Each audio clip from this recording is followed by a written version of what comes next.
An elderly man gazes at the star-filled sky, tears in his eyes. He has just heard an impossible promise. How could a man nearly 100 years old and his 90-year-old wife have a child? And not just that, but become the father of a great nation, with descendants as numerous as the stars shining above him. This is the story of one of the most extraordinary promises ever made. Have you ever received a request that seemed completely impossible? Something so difficult that you couldn't even imagine how it could happen? That's exactly what a man named Abram experienced, who would later be known as Abraham. In this story, we'll discover how an ordinary man became the father of many nations, how he, already advanced in age, learned to trust promises that seemed impossible, and how his journey of faith changed not only his own life, but the course of human history. What makes someone abandon everything they know, their home, their land, their relatives, to follow a voice that promises the impossible? What happens when that same voice asks for the sacrifice of the one thing you love most in the world? This is the mystery at the heart of Abraham's story. A story about difficult choices, painful waiting, and a faith that was tested to its limits. A journey that began with a simple invitation: leave your country, your people, and your father's household, and go to the land I will show you. Simple words that would begin one of the greatest adventures of faith ever recorded. About 4,000 years ago, in a region between the Tigris and Euphrates rivers, in what we now know as Iraq, lived a man named Abram. He lived in a prosperous city called a place of trade, with busy markets and houses made of mud bricks. Imagine an ancient city, not unlike a busy commercial center today, with people selling goods, craftsmen working in their shops, and temples where people worshipped many different gods. Abram lived comfortably there with his wife Sarai. They were already aging, and a sadness hung over their home.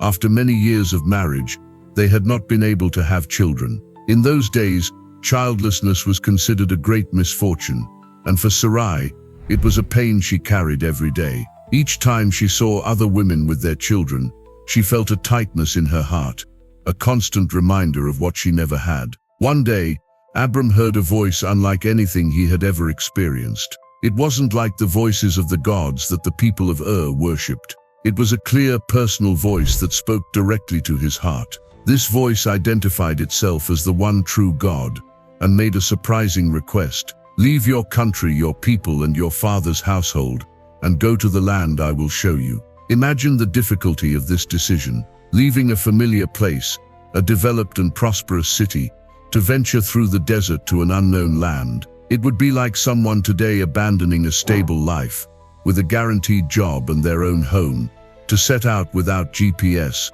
without a map, just following a promise. But along with this request came an extraordinary promise: I will make you into a great nation. I will bless you and make your name famous. Through you, all families on earth will be blessed. For a childless man, the promise of becoming a great nation seemed impossible. How could he be the father of many if he didn't even have a single child? Still, something in that voice inspired confidence in Abram. Against all logic, he decided to obey. Abram gathered everything he owned: his flocks of sheep and goats, his servants, his tents, and naturally his wife Sarai. He also took with him his nephew Lot, who had lost his father and was under his care. Together they formed a small caravan and set out toward the unknown. The journey wasn't easy. They crossed scorching deserts during the day and freezing ones at night. They passed through regions inhabited by hostile tribes and fortified cities. There were no hotels or restaurants along the way, only what they could carry and what they found in the desert. Finally, after a long journey, they arrived in a land called Canaan, what we now know as the region of Israel and Palestine. It was a fertile land, with green hills and lush valleys, very different from the desert through which they had traveled. There, under an ancient oak tree, in a place called Shechem, the same voice spoke to Abram again: to your offspring I will give this land. Abram, deeply moved, built an altar of stones to thank God for having guided him there. But there was a problem. The promised land wasn't empty. It was inhabited by the Canaanites, who had fortified cities and armies. Abram and his family were just foreigners, living in tents, moving from one place to another with their flocks. How could they ever possess that land? Moreover, the years passed, and Abram and Sarai remained childless. The promise of becoming a great nation seemed increasingly distant. Abram was already 75 years old when he left his homeland, and now he was even older. Time passed, and a terrible drought hit the region. The wells dried up, the grass turned yellow, and the flocks began to die of hunger and thirst. Abram, concerned about the survival of all who depended on him, made a difficult decision to go down to Egypt, where the great Nile River guaranteed water and food even in times of drought. Egypt was a powerful and advanced nation. Imagine Abram's feeling, a nomadic shepherd, entering a country with imposing pyramids, magnificent temples and luxurious palaces. It was like someone from a small rural town visiting New York or Tokyo for the first time. But Abram had a fear. Sarai, despite her advanced age, was still a very beautiful woman. He feared that the Egyptians would kill him to take his wife. So he asked Sarai to say she was his sister, not his wife. It was a half-truth. She was his half-sister, but also his wife. Keep watching to discover how Abram faced the consequences of this decision in Egypt, and how his fate would take an unexpected turn when a powerful pharaoh set his eyes on Sarai. As Abram feared, Sarai's beauty didn't go unnoticed in Egypt. Soon the pharaoh's officials noticed her and took her to the royal palace. The pharaoh, impressed by her beauty, took her as his wife and generously rewarded Abram with sheep, cattle, donkeys, servants and camels. While Abram prospered with the gifts, his heart was heavy. His beloved wife was in the pharaoh's palace, and God's promise seemed more distant than ever. How could he have a child with Sarai if she now belonged to another man? How could he become the father of a great nation? It was then that something unexpected happened. Strange diseases began to afflict the pharaoh and his household. Nothing that the Egyptian doctors and priests did seemed to help. Somehow the pharaoh discovered the truth. Sarai wasn't just Abram's sister, but his wife. Furious at being deceived and fearing the wrath of Abram's God, the pharaoh returned Sarai untouched and ordered Abram and his entire family to leave Egypt immediately. So Abram returned to Canaan, now richer than when he had left. But wealth brought new problems. Both Abram and his nephew Lot had so many flocks that the land couldn't sustain all the animals. Abram's herdsmen and Lot's began to quarrel over water and pasture. Abram, not wanting conflict with his nephew, proposed a friendly separation. Let's not have any quarreling between you and me, or between your herders and mine, for we are close relatives. The whole land is before us. Let's part company. If you go to the left, I'll go to the right. If you go to the right, I'll go to the left. Lot looked around and saw the Jordan Valley, green and well-watered like a garden. He chose that region for himself and departed with his flocks and servants toward the cities of the plain, including Sodom, a city notorious for its immorality and violence. Abram remained in the higher lands of Canaan. After Lot's departure, God spoke to Abram again. Look around from where you are.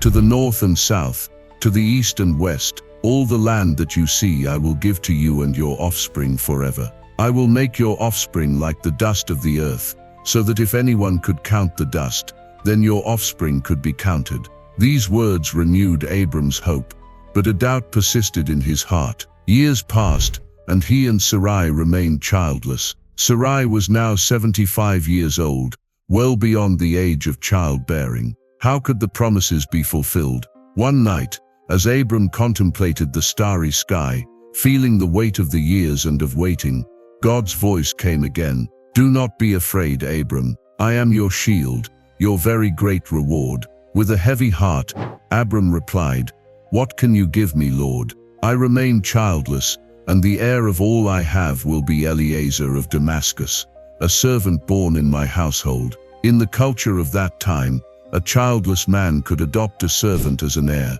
But God had other plans.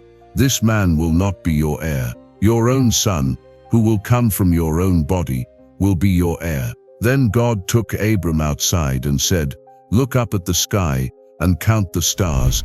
If indeed you can count them, so shall your offspring be. It was a clear night in the desert, with thousands of stars shining above. The idea of having as many descendants as those countless lights in the sky seemed impossible for a childless man. And then something extraordinary happened. Despite the impossibility, despite the years of disappointment, despite his advanced age, Abram believed. The Bible simply records, Abram believed the Lord, and he credited it to him as righteousness.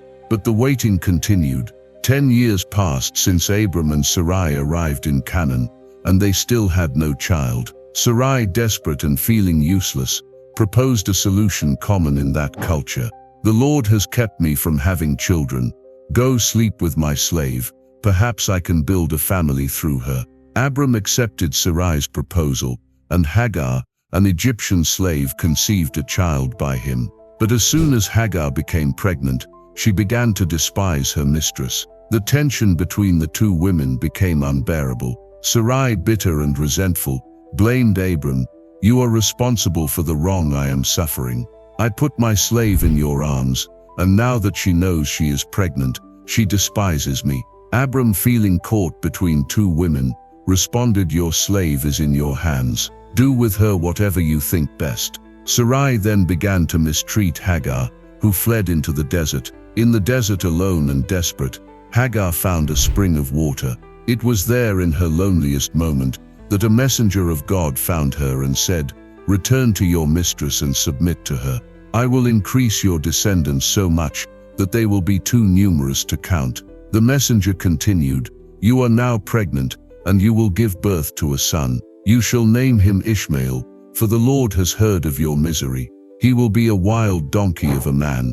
His hand will be against everyone, and everyone's hand against him, and he will live in hostility toward all his brothers. Hagar, surprised that God would care about a mere slave, gave God a name, the God who sees me. She returned to Abram and Sarai's home and gave birth to a boy, who was named Ishmael, meaning God hears. When Ishmael was born, Abram was 86 years old. For 13 years he believed that Ishmael was the son promised by God. But God had other plans. When Abram was 99 years old, God appeared to him again.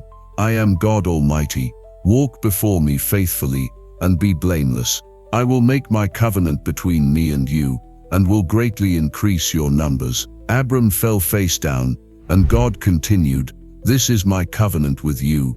You will be the father of many nations. No longer will you be called Abram. Your name will be Abraham, for I have made you a father of many nations. It was a significant change. The name Abram meant exalted father, while Abraham meant father of many nations. It was as if God was writing Abraham's destiny into his very name. God also changed Sarai's name to Sarah, meaning princess, and made a surprising promise. I will bless her and will surely give you a son by her. I will bless her so that she will be the mother of nations. Kings of peoples will come from her. Abraham fell face down and laughed, asking in his heart, Will a man 100 years old bear a child? Will Sarah bear a child at the age of 90? Out loud he said to God, If only Ishmael might live under your blessing. But God was firm. Sarah your wife will bear you a son, and you will call him Isaac. I will establish my covenant with him as an everlasting covenant for his descendants after him. And as for Ishmael, I have heard you. I will surely bless him. I will make him fruitful, and will greatly increase his numbers. He will be the father of 12 rulers, and I will make him into a great nation. But my covenant I will establish with Isaac, whom Sarah will bear to you by this time next year. 1 year later, exactly as God had promised, the impossible happened. Sarah, at 90 years old, gave birth to a son. They named him Isaac, which means laughter, because Sarah said, God has brought me laughter, and everyone who hears about this will laugh with me. She added, Who would have said to Abraham that Sarah would nurse children? Yet I have borne him a son in his old age. The joy of finally having a son was immense, but new problems soon arose. Sarah saw Ishmael, now a teenager, mocking Isaac. Enraged, she demanded that Abraham send Hagar and Ishmael away. Get rid of that slave woman and her son, for that woman's son will never share in the inheritance with my son Isaac. Abraham was deeply distressed. Ishmael was also his son, a son he loved. How could he simply send him away? But God spoke to Abraham, "Do not be so distressed about the boy and your slave woman. Listen to whatever Sarah tells you, because it is through Isaac that your offspring will be reckoned. I will make the son of the slave into a nation also, because he is your offspring." With a heavy heart, Abraham got up early the next morning, gave Hagar some food and water, and sent them away. Once again, Hagar found herself in the desert, this time with her teenage son. When the water ran out, she put the boy under a bush and moved away, not wanting to watch her son die of thirst. But God heard the boy crying and called to Hagar. "What is the matter, Hagar? Do not be afraid. God has heard the boy crying where he is. Lift the boy up and take him by the hand, for I will make him into a great nation." Then God opened her eyes, and she saw a well of water. She went and filled the skin with water, and gave the boy a drink. God was with the boy as he grew up. He lived in the desert and became an archer. He lived in the desert of Paran, and his mother got a wife for him from Egypt. His descendants, known as Ishmaelites, would become a great nation, just as God had promised. The years passed, and Isaac grew strong and healthy, the joy of his elderly parents. Abraham saw in him the fulfillment of the divine promise, the beginning of the great nation that God had promised. Each of Isaac's smiles, each new word he learned, each step he took, everything was cause for celebration. It was then that God made the most difficult request of all, a test that would shake Abraham's faith to its foundations. One night, the voice that Abraham had learned to trust over so many years said, "Abraham," and he replied, "Here I am." Then God commanded, "Take your son, your only son Isaac, whom you love, and go to the region of Moriah. Sacrifice him there as a burnt offering on a mountain I will show you." Imagine the shock and pain that Abraham must have felt. Sacrifice Isaac, the son of promise, the son he had waited for nearly 100 years? How could God ask such a thing? And if Isaac died, how would the promise of a great nation be fulfilled? The Bible doesn't record any discussion, any argument from Abraham with God. It only says that the next morning, Abraham got up early, saddled his donkey, cut wood for the burnt offering, and along with 2 of his servants and his son Isaac, set out for the place God had told him about. For 3 days they traveled in silence. We can only imagine the thoughts that tormented Abraham. Perhaps he still hoped that God would change his mind. Perhaps he clung to the previous promise, trusting that somehow, in some incomprehensible way, God would resolve this impossible situation. On the 3rd day, Abraham looked up and saw the place in the distance. He said to his servants, "Stay here with the donkey while I and the boy go over there. We will worship and then we will come back to you." Note Abraham's words, "We will come back." Even in that dark moment, facing the unthinkable, there was a spark of hope in his heart, a deep trust in the God who had guided him for so many years. Abraham placed the wood for the burnt offering on Isaac's shoulders, while he himself carried the fire and the knife. As they walked together, Isaac spoke up, "Father." "Yes, my son," Abraham replied. "The fire and wood are here," Isaac said. "But where is the lamb for the burnt offering?" What a heart-wrenching question for a father to hear. Abraham answered, "God himself will provide the lamb for the burnt offering, my son." When they reached the place God had told him about, Abraham built an altar there and arranged the wood on it. He bound his son Isaac and laid him on the altar, on top of the wood. Then he reached out his hand and took the knife to slay his son. At that crucial moment, when all seemed lost, God's voice rang out again. "Abraham, Abraham, here I am." He replied, "Do not lay a hand on the boy," said the voice. "Do not do anything to him. Now I know that you fear God, because you have not withheld from me your son, your only son." Abraham looked up, and there in a thicket, he saw a ram caught by its horns. He went over and took the ram and sacrificed it as a burnt offering instead of his son. Relieved and grateful, Abraham called that place "The Lord Will Provide." Then the angel of the Lord called to Abraham from heaven a second time and said, "I swear by myself, declares the Lord, that because you have done this and have not withheld your son, your only son, I will surely bless you and make your descendants as numerous as the stars in the sky and as the sand on the seashore. Your descendants will take possession of the cities of their enemies, and through your offspring all nations on earth will be blessed, because you have obeyed me." This moment represented the final test of Abraham's faith, a demonstration of trust so deep that he was willing to sacrifice even the son of promise, believing that somehow God would be faithful. It is one of the most dramatic and significant moments in the entire Bible. Years later, when Sarah died at the age of 127,